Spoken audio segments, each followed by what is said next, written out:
Start ups enablers பற்றிலாம் பேசுகிறப்போ நிறைய terms சொல்கிறாங்க. இந்த இன்குபேட்டர்ஸ், ஆக்சலரேட்டர்ஸ், வெஞ்சர் பில்டர்ஸ் இப்படிலாம் சொல்லி இதுக்கெல்லாம் வித்தியாசம் என்னன்னு தெரிஞ்சுக்கலாமா?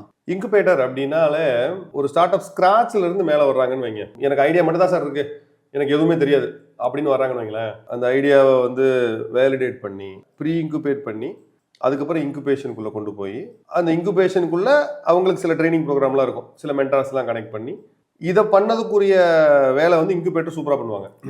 இன்குபேட்டர் ஆக்சலரேஷனும் பண்ணுவாங்க. பட் இதுதான் அவங்களோட கோர் ஜாப்.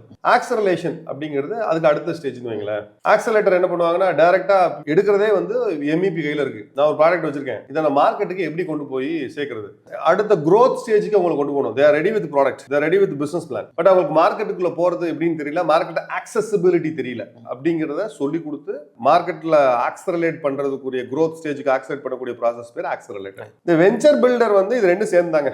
வெஞ்சர் பில்டர் என்ன பண்ணுவாங்கன்னா ஸ்கிராச்ல இருக்கிற ஸ்டார்ட் அப்பையும் எடுத்து பிசினஸ் எல்லாம் சொல்லி கொடுத்து ஆக்சலரேட் பண்ணவும் செய்வாங்க.